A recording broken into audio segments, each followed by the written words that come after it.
Bonsoir et bienvenue dans Enquête de foot. Nous sommes de retour en direct pour une 3e saison et c'est toujours votre rendez-vous pour décrypter l'actualité du foot, pour comprendre ce qui se passe et aussi pour découvrir. Et en cette rentrée, l'actualité est particulièrement chargée et intéressante. Voilà le programme. L'été a été très chaud à Marseille. Il n'y a jamais eu autant de départs. 7 titulaires sur 11 obligés de quitter le club. Marcelo Bielsa qui démissionne de façon rocambolesque. Que s'est-il vraiment passé à Marseille? Comment le club est-il géré? Quelle est la nouvelle stratégie de l'OM? À l'autre bout de la planète, vous découvrirez la Coupe du Monde des Tibétains. Ils sont en exil dans le monde entier, mais ils se retrouvent une fois par an pour jouer au foot et disputer leur Coupe du Monde. Vous verrez des images magnifiques et une autre façon d'aborder le football. Et les 2 nouvelles rubriques d'Enquête de foot derrière l'image. Nous allons décrypter des images d'actualité pour savoir ce qui se cache derrière et vous donner les clés pour bien comprendre, notamment la nouvelle stratégie de Monaco et les dernières infos sur la FIFA. Et l'enquête continue, on vous dira pourquoi Paul Pogba, qui était si courtisé avant l'été, est finalement resté dans son club à la Juventus.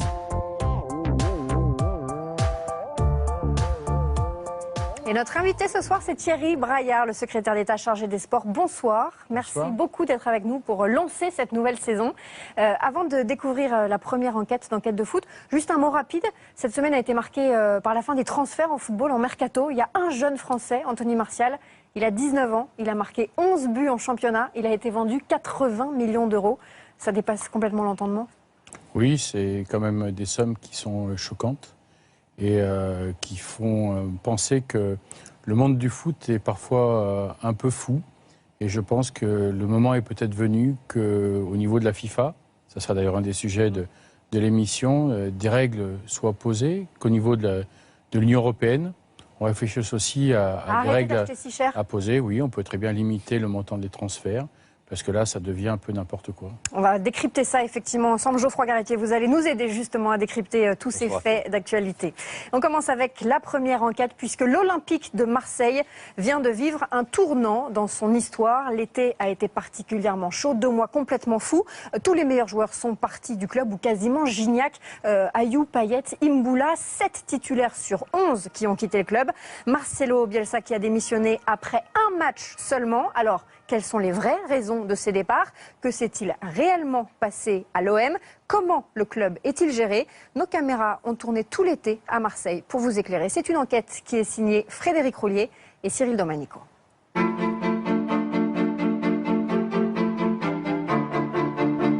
Acabo de renunciar al cargo que tengo en Olympique de Marsella. On n'a pas tous les éléments, on ne sait pas tout ce qui s'est passé.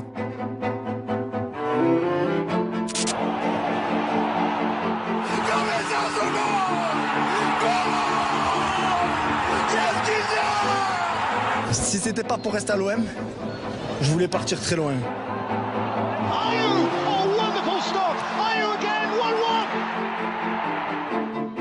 Rarement pareil chamboulement aura secoué l'Olympique de Marseille.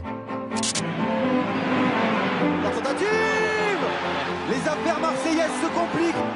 Mais pourquoi le club a-t-il vécu cet été torturé?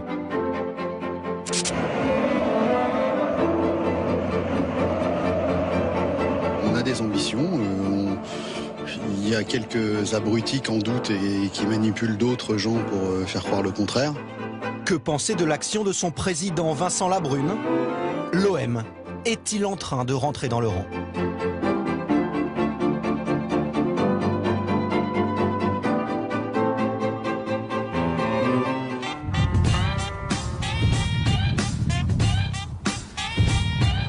À Monterrey, l'OM paraît si loin. Et pourtant c'est ici, dans le nord du Mexique, que se sont exilées bien des réponses à nos questions. Après 5 ans à Marseille, André-Pierre Gignac a changé de vie, de continent. Mais il semble décidé à ne pas s'en expliquer. André-Pierre, bonjour. Je suis journaliste à Canal+, je vous dérange 2 secondes. On est là pour quelques jours, voilà. Et on voulait savoir si vous aviez le temps juste au moins de discuter, parce que vous auriez quelques minutes. Particulièrement la presse française, ouais. D'accord. Bon. Pourquoi? Ça va, ça vous manque pas trop la France? Son choix du silence intrigue et laisse flotter la quasi-certitude d'un non-dit. On vous sent heureux d'être ici quand même.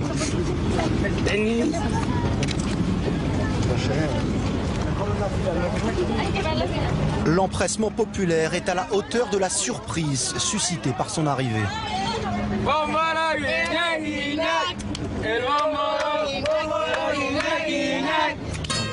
Un étonnement partagé par son propre coéquipier, Javier Aquino. Everybody in France was very surprised about Gignac leaving. Yes, me too. You too? Yes, because he's a good player. I think he can go to the other team in Europe, the important team. But I think the economic offer for Tigres is very important because he have 30 years old, and I think it's time for To have a big contract. Yes. 4,7 millions d'euros annuels, le plus haut salaire jamais payé à un footballeur au Mexique. De quoi faire du français un sujet de conversation permanent pour les médias locaux. Fue una sorpresa, noto yo que lo he buscado de Gran Bretaña, de España, cuando termina el contrato con el Olympique de Marsella. Et forcément, tous ces faits et gestes sont épiés. Se compró un carro por ahí de $200,000. Sí, fue a la agencia, llegó y en efectivo sacó un portafolio y soltó la lana y soltó el dinero en cash, en efectivo, y le dieron un carro que solamente él pidió específicamente. Mais comment le deuxième meilleur buteur du dernier championnat de France a-t-il atterri à Monterrey? L'homme à l'origine de sa venue s'appelle Alejandro Rodríguez, dont les premiers contacts avec Gignac datent d'il y a presque un an. Yo me imagino que si el Olympique de Marsella lo hubiera querido retener, pues ahí lo tenía cerca, es como te tengo yo cerca a ti, ¿verdad? La realidad es que lo que pasó, que no sabemos qué pasó, empezó a que la puerta se estuviera abriendo un poco más. Un élément a rendu l'opération possible, l'absence de transfert, car Gignac arrivait en fin de contrat avec l'OM. You have to pay his salary, of course, but no money for his transfer because there is no transfer. Would you have been able to pay like 15 million or 20 million euros? If we want to have the head scorer of any one of those leagues, is out of our league to pay. You have to say thank you, Marseille, because they were... Merci, Marseille!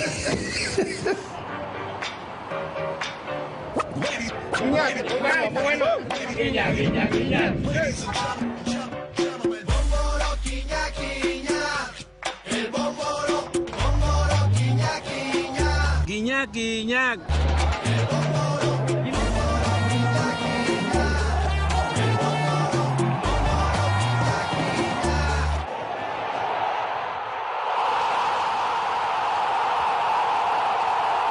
Un but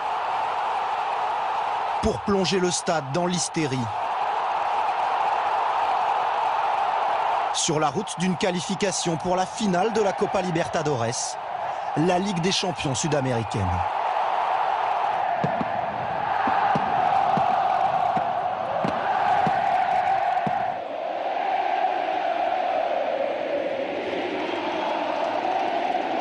Après le temps des acclamations, vient enfin celui des explications inédites. Une réaction, André-Pierre. Une question à François André-Pierre. Ouais, une question. Aujourd'hui, on vous a retrouvé très heureux. J'étais aussi heureux à Marseille. Maintenant, j'ai fait un choix de carrière. Mon choix de carrière, ça a été de changer de vie carrément. Et c'est pour ça que je l'ai fait. Vous vouliez rester à Marseille. Pourquoi finalement vous n'êtes pas resté?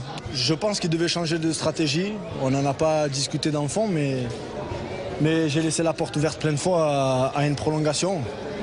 Même avec un salaire réduit, mais avec une reconversion au club, parce que j'aime vraiment ce club et que c'était vraiment ça que je voulais. Mais voilà, après, si c'était pas l'OM, c'est pour ça que j'ai changé de vie.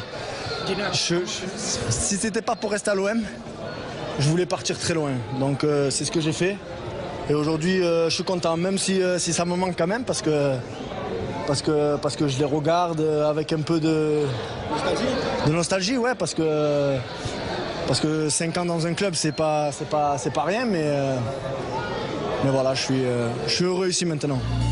Gignac en fin de contrat, l'OM avait deux options. Une prolongation et donc assumer encore le coût de son salaire, 350 000 € mensuels. Mais envisager dans un an ou deux une revente de ce nouveau contrat à un autre club pour plusieurs millions d'euros. L'OM a préféré ne pas le renouveler. Plus de salaire à verser, mais du coup, le club n'a pas touché un centime sur son départ pour le Mexique, car le contrat arrivait à son terme.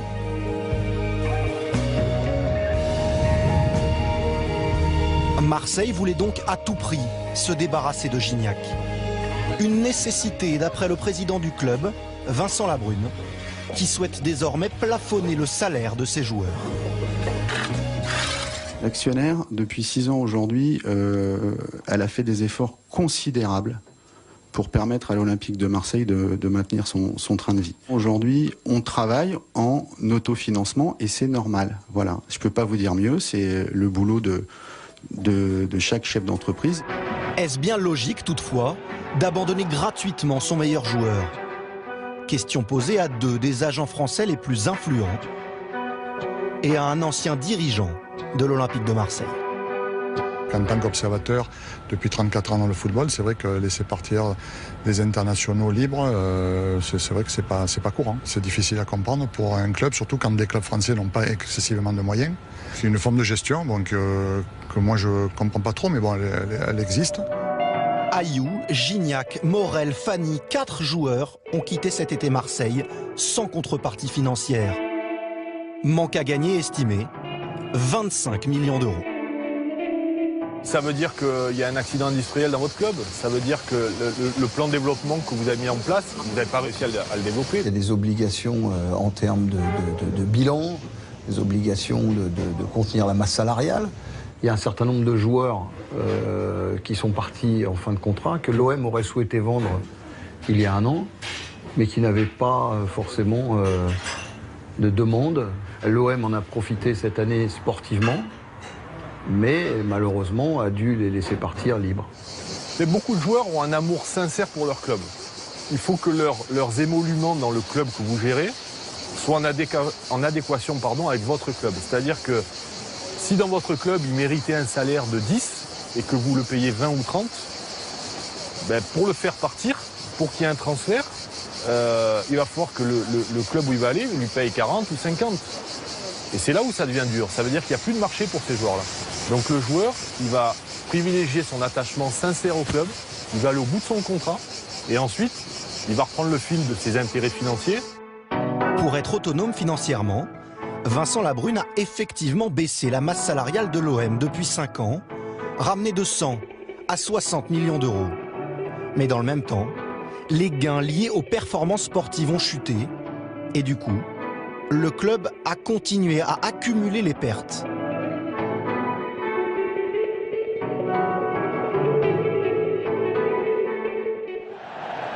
Comme baisser les salaires ne suffit pas, il faut gagner de l'argent autrement. Et c'est donc un transfert qui a permis cet été d'équilibrer les comptes, celui d'Imboula vers Porto pour 20 millions d'euros. Nous avons rencontré son père et agent. Il nous explique le processus d'un départ rendu obligatoire par Vincent Labrune. Moi, j'arrive, il fallait vendre. Et c'était quoi son message à ce moment-là? C'était que le club va passer une deuxième année sans jouer Champions League, que c'est un championnat où déjà avant de commencer, il y a des sous qui rentrent, comme que le club n'aura pas cet argent-là. Le footballeur qui devait faire rentrer beaucoup de sous avant le 30 juin, c'était Gianelli. Le 30 juin, date butoir pour le transfert, si Vincent Labrune voulait présenter des comptes équilibrés à la DNCG, le gendarme financier du football français. Monsieur Labrune, il a quand même la chance. Parce que nous, la pression de partir au 30 juin, c'était pas pour nous. C'était pour l'OM. Nous, le mercato, il termine le 31 août. Mais vous l'avez quand même senti, cette pression de l'OM. Oui, mais la pression est restée dans leur bureau. Parce qu'ils savaient à qui ils avaient affaire. Mais c'est Labrune pouvait aller prendre un crédit, je ne sais pas où. En réalité, c'est un fonds d'investissement Doyen Sport qui a prêté de l'argent à Porto pour rendre le transfert possible. Doyen Sport, dont nous reparlerons, entre ici de plein pied à l'OM.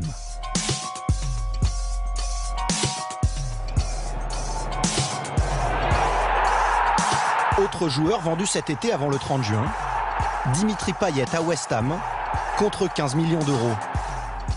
Ces deux opérations ont rapporté 35 millions à l'OM. Mais l'obsession d'économie a décimé le club. Sur les 11 titulaires de la saison dernière, 7 ont quitté Marseille.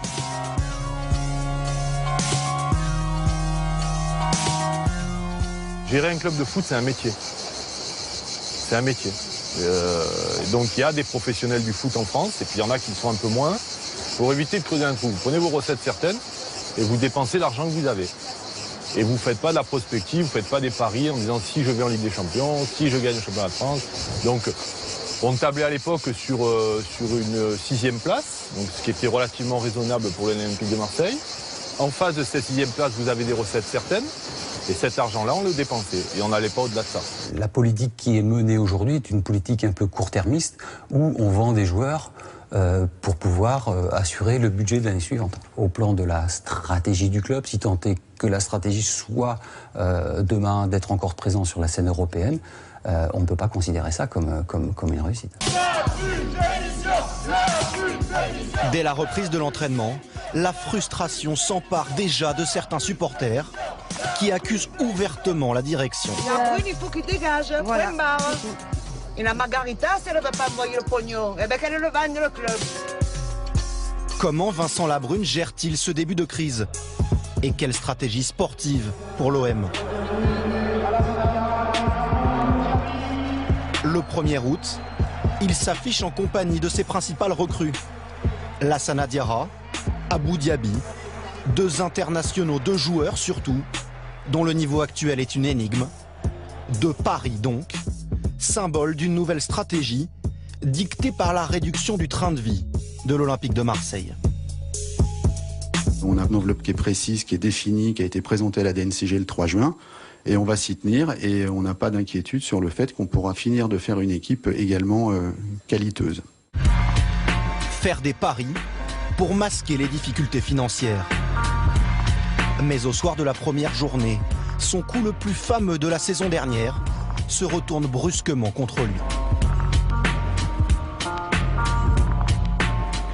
Acabo de renunciar al cargo que tengo en Olympique de Marsella. Je viens de démissionner de mon poste d'entraîneur de l'Olympique de Marseille. Mi renuncia se la transmití al presidente a través de una carta.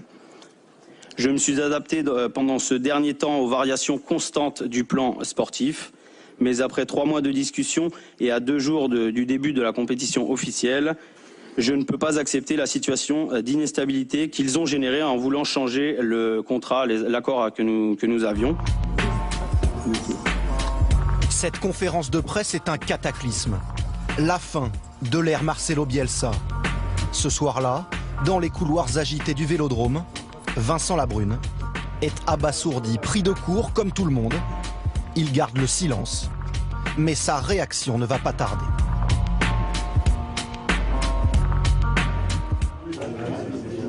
Quatre jours plus tard, il convoque les médias pour la première fois depuis plus d'1 an et expose sa version des faits.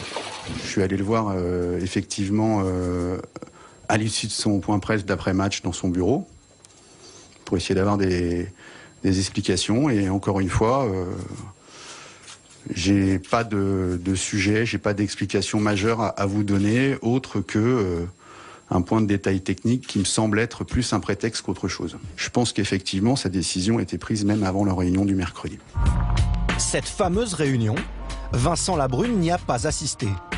Autour de la table, Marcelo Bielsa, Philippe Pérez, le directeur général de l'OM, et l'avocat de l'actionnaire Margarita Louis-Dreyfus, venu spécialement de New York.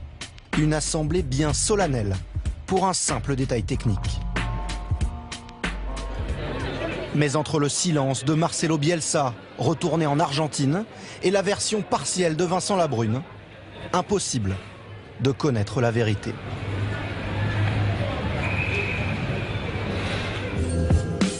Retour en France, à Reims, pour la deuxième étape de l'opération de communication. Aux côtés de Vincent Labrune, Margarita Louis-Dreyfus et son fils Kirill, fan de l'OM. Il faut s'afficher et scène extrêmement rare. L'actionnaire prend la parole. Dans cette situation difficile, je voudrais que vous sachiez que moi, personnellement, évidemment, Vincent, l'équipe, tout le management du club, on fait tout pour vous donner la possibilité pour gagner. Moi, je crois en vous et je vous souhaite bon match aujourd'hui et à nous tous, bonne saison. Vincent Labrune, lui, passe plus de 25 minutes avec certains journalistes. Il distille des informations, justifie sa gestion. Une pratique courante chez lui en période de crise. Il aime les journalistes, il aime les influencer, il aime faire passer des messages, il aime les charmer. Et c'est vrai qu'à son mariage, il y avait tous les patrons de la presse et des radios et des télés. Hein. Et sa peur, c'est que ça s'embrasse, qu'il y ait beaucoup de discours contre-productifs sur l'OM, qui en plus agacent des supporters qui ne sont pas toujours dupes de ça.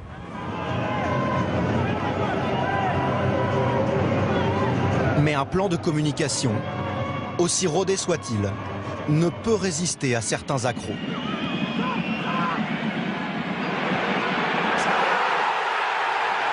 L'OM s'enlise à Reims. Vincent Labrune doit encore intervenir et faire des promesses. Il y aura des mouvements dans l'effectif d'ici le 31 août pour avoir l'équipe la plus compétitive possible et être à la hauteur de nos ambitions et des ambitions du club qui doivent être de figurer dans le haut du tableau. Quelques minutes plus tard, il s'isole sur le banc avec Florian Thauvin. Newcastle propose 17 millions d'euros pour le joueur. Une somme que Vincent Labrune a décidé d'accepter pour en acheter d'autres. Il tente alors de convaincre Thauvin, pourtant déclaré intransférable. De protégé du président pendant 2 ans, Florian Thauvin est passé en une soirée au statut de simple monnaie d'échange. S'accommoder donc de l'imprévu. Une nécessité que Jérémy Morel, parti cet été libre de Marseille à Lyon, a dû faire sienne et qu'il livre pour la première fois. On a essayé de faire croire que c'était moi qui voulais absolument partir. Je voulais quand même le dire parce que c'est pas vraiment comme ça que ça s'est passé, quoi. Moi je suis à Marseille, il est parti à Lyon. J'aimerais bien le voir à Marseille, ouais. Cette année, mais bon. Il va vous manquer à Marseille? Il va me manquer. Car Jérémy Morel n'est plus marseillais. L'histoire d'une prolongation de contrat qui tourne au désamour. Au mois de février, les discussions avaient été entamées. Et donc ils nous ont fait une proposition, on a fait une contre-proposition. Et puis à partir de là, on n'a pas eu de réponse pendant 2 mois et demi, 3 mois. Aucune réponse? Aucune réponse. J'avais une envie forte aussi, c'était de rester. Et puis après, au fur et à mesure, quand on voyait qu'il n'y avait pas forcément d'évolution, Lyon s'est manifesté. Et puis, puis là, pour le peu, c'est vrai que ça a été très rapide. Donc, à partir du moment où on a Lyon qui vient se greffer, on prévient quand même le club. Le minimum à faire, c'était de les prévenir. On les prévient. On a eu une réponse seulement 3 jours après. Donc, je veux bien avoir des fautes, mais ça, pour le peu, c'est pas forcément moi qui les avais. Donc, Que penser de l'attitude de l'OM? Vincent Labrune a refusé les demandes d'interview d'enquête de foot. Mais voici le témoignage d'un homme qui a vécu l'OM de l'intérieur pendant 1 an. Fabrice Olszewski, l'ancien traducteur de Marcelo Bielsa. Jérémy Morel, on devrait lui mettre une statue. Hein. Il n'avait pas d'affinité particulière avec le coach, mais il faisait tout ce que le coach lui demandait. Lui, il était partant pour rester. Hein. Peu de gens ont pu observer d'aussi près le fonctionnement de l'Olympique de Marseille, et notamment celui de son président. Je le verrais plus dans un rôle de directeur sportif. Il a toutes les capacités pour être un directeur sportif phénoménal, et avoir quelqu'un qui soit plus présent comme président. Puisque le président, il faudrait qu'il supervise les relations humaines, le directeur sportif notamment. Après, je ne sais pas s'il est à plein temps, mais c'est souvent, ouais, il n'était pas souvent présent. Et manque de chance aussi, à chaque fois que le coach il en avait besoin, il n'était pas là. Et moi, je pensais tomber dans une entreprise où tout est carré, où il y a une hiérarchie, un organigramme, des tâches réparties. Et en fait, non, c'est pas trop comme ça, quoi. Comment Vincent Labrune gère-t-il les secousses de l'après Marcelo Bielsa? 10 jours après la démission, un nouvel entraîneur inattendu arrive à la commanderie.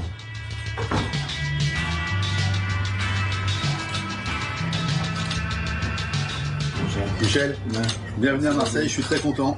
Merci beaucoup. On a eu une grande rencontre. A great meeting together, and I'm sure we do great things together.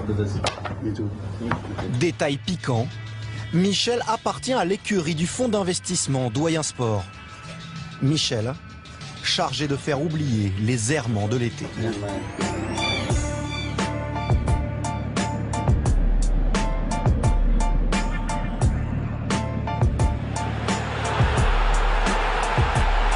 Cet OM chamboulé, avec 6 recrues promises et apportées par Vincent Labrune, repousse les doutes. Le temps d'une folle soirée.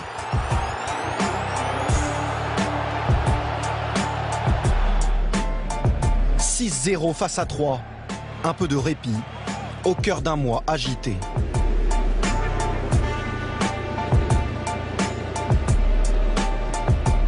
Cuando uno juega para esta camiseta y en este estadio, no hay que parar. Vincent Labrune se saisit alors de l'occasion. Il adresse ici sa réponse à tous les doutes, toutes les questions et toutes les mises en cause de sa politique. On a des ambitions, il y a quelques abrutis qui en doutent et qui manipulent d'autres gens pour faire croire le contraire. Et je tenais à le dire ici ce soir, on est un club responsable. On a un cahier des charges à respecter qui est celui de l'actionnaire au niveau financier, on l'a fait. Et puis on a un autre cahier des charges qui est le mien en tant que président, c'est d'avoir l'équipe la plus compétitive possible. Une victoire et déjà des satisfactions. Preuve que l'Olympique de Marseille vit plus que jamais au jour le jour. Mais une semaine plus tard, la rechute à Guingamp sonne comme un rappel.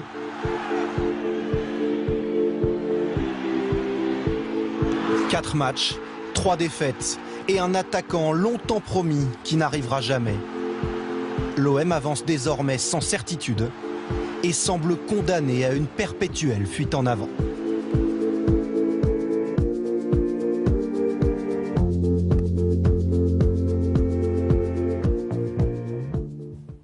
C'est une enquête que vous avez menée, Frédéric Roulier, avec Cyril Domanico et Servane Cotin.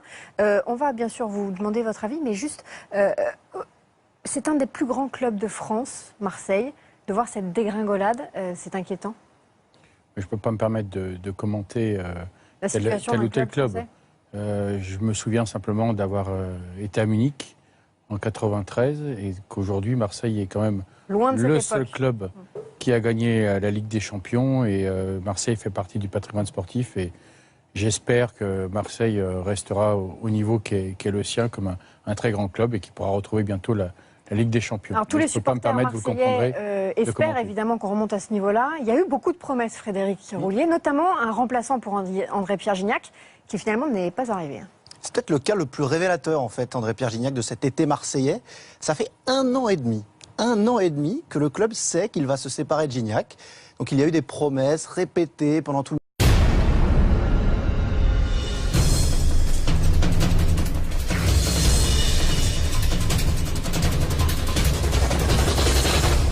mercato, quant à l'arrivée d'un attaquant à l'Olympique de Marseille. Eh bien aujourd'hui, Michy Batshuayi, c'est le seul attaquant de pointe de l'Olympique de Marseille.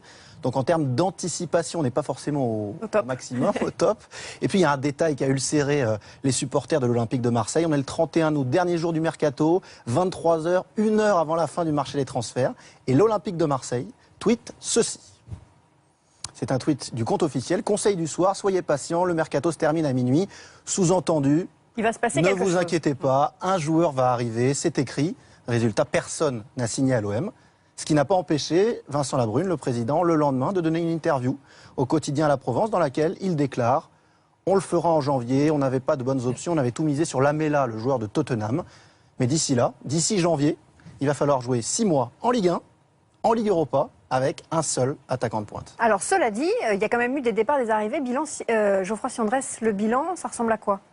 36 départs et arrivées. Si on cumule, ça doit faire 15 départs et 21 arrivées ou l'inverse, ce qui est beaucoup. Hein. C'est moins qu'à Monaco, mais c'est quand même assez considérable. Et financièrement, sur la balance, du coup en fait, moi je voudrais qu'on revienne à la question de départ du reportage. Est-ce que l'OM est rentré dans le rang? Alors il est rentré dans le rang économiquement et il est rentré dans le rang sportivement. Et pour s'en apercevoir, ça date pas de l'été 2015. Il faut regarder les 4 années de la présidence Labrune et de les comparer aux 4 années précédentes. Et regardez, tous les indicateurs ont baissé. La moyenne de points en Ligue 1 est passée de 71 à 62. Le classement moyen de 2e à 5e. Et autant il y avait eu 4 podiums consécutifs avec 4 participations à la Ligue des Champions, il n'y en a eu qu'une seule sous l'ère Vincent Labrune, 2013-2014. Et un désastre, 0 points. Et 0 points. Mais on peut même aller plus loin. Au classement de la Money League, le classement des plus riches clubs d'Europe, l'OM, qui était toujours dans les 15-20 premiers avant 2011, a dégringolé et pourrait, s'il n'y a pas de rebond sportif, quitter bientôt le top 50. Mais je crois que ça serait une erreur de s'en prendre à Vincent Labrune. On a vu les supporters qui font du Labrune bashing. On le met régulièrement comme étant responsable. Labrune, dans le gouvernement OM, c'est qui? C'est le Premier ministre. Il applique une politique qui est décidée en haut, la politique de l'actionnaire. Est-ce qu'il n'y a pas eu, je vous pose la question Frédéric, une erreur stratégique de la part de Margarita Louis-Dreyfus de penser qu'en maigrissant économiquement, on pourrait rester compétitif sportivement, comme dans l'économie réelle? Est-ce que dans le sport, finalement, c'est pas l'inverse? Lorsqu'on s'amaigrit, eh bien, on s'affaiblit. Ça n'a pas de rapport, en tout cas, avec laisser partir des joueurs libres à forte valeur marchande, comme Ayou ou comme Gignac. Alors, cela dit, on parle effectivement de politique, d'économie, mais sportivement, Cyril, avec tous ces prêts, est-ce que, du coup, l'OM n'est pas condamné tous les ans à vivre la même situation? Ce que l'on ne peut pas prévoir, ce sont les résultats sportifs qu'aura l'OM cette saison. En revanche, ce dont on est presque certain, c'est que l'été prochain, Marseille risque à nouveau de vivre un été chamboulé. Pourquoi? Parce qu'il y a 2 joueurs dans l'effectif actuel, Steve Mandanda et Nicolas Nkoulou, qui seront en fin de contrat et donc qui risquent de partir gratuitement. Ensuite, toujours dans l'effectif actuel, nous avons 5 joueurs qui sont en prêt. Et donc, même s'il existe des options d'achat, on n'est pas certain que les joueurs aient la tunique olympienne la saison suivante. Et enfin, quand on voit l'aspect financier et les problèmes que traverse l'OM, il est fort probable qu'ils doivent vendre l'été prochain des joueurs. Et ces joueurs, ça pourrait être des joueurs cotés comme Benjamin Mendy ou Michy Batshuayi. On peut donc imaginer que l'été prochain sera un copier-coller de l'été qu'on vient de vivre. Et est-ce que c'est pas le moment de se remémorer les paroles de l'été 2013 de Vincent Labrune? Le fameux projet Dortmund. Ce projet Dortmund, on en est très très loin aujourd'hui. On ne sait même pas s'il y a vraiment un projet aujourd'hui à l'OM ou alors un projet, je ne sais pas, Setúbal ou l'Excelsior Rotterdam. Enfin, on exagère, mais sérieusement, aujourd'hui, on a du mal à avoir une direction bien établie. Est-ce que l'OM peut s'en sortir en se qualifiant pour la prochaine Ligue des Champions? Est-ce que si chaque année l'OM est en Ligue des Champions, au moins dans la phase de poule, est-ce que l'OM peut rebondir? Oui, mais avec l'effectif actuel et les bouleversements actuels, c'est pas idéal pour se qualifier pour une Ligue des Champions dans un championnat où le PSG bloque déjà une place. Oui, je voulais quand même attirer votre attention, et Vincent Labrune le dit dans le reportage, c'est qu'aujourd'hui, on a quand même établi des règles, et au niveau national et au niveau européen, sur le contrôle des finances des clubs. S'il y a d'abord la Direction nationale du contrôle de gestion qui contrôle les clubs, qui demande un équilibre recettes-dépenses. Et puis il y a aussi, il y a aussi au niveau de l'Europe le fair play financier.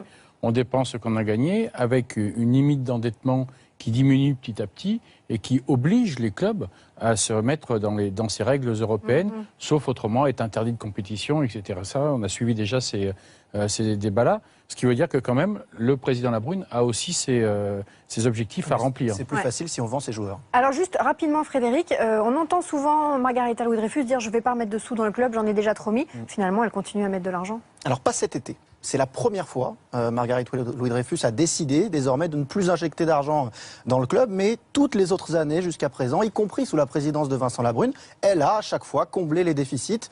Mais si la situation actuelle se prolonge, on a vraiment du mal à imaginer l'OM faire autre chose que rentrer dans le rang et pouvoir retrouver un rang, un lustre un peu plus glorieux. Merci beaucoup à tous les deux pour votre très belle enquête. Et pour conclure, je pense que ça montre aussi que les clubs sont à la recherche de nouvelles recettes pour garder une sorte de compétitivité sportive. Bien sûr. Et qu'aujourd'hui, on se rend bien compte que si l'actionnaire principal décide de ne pas verser de l'argent, les droits télévisés sont pour l'instant au taquet, Le merchandising ou le marketing, le sponsoring, c'est quand même pas simple. Et les recettes guichets, on a un magnifique stade qui pour moi est un véritable écrin, le nouveau stade Vélodrome, mais avec une gestion assez compliquée qui fait que l'Olympique de Marseille n'en est que locataire et donc ne peut pas exploiter cette enceinte pour éventuellement Première Ligue, monsieur faire plus utile.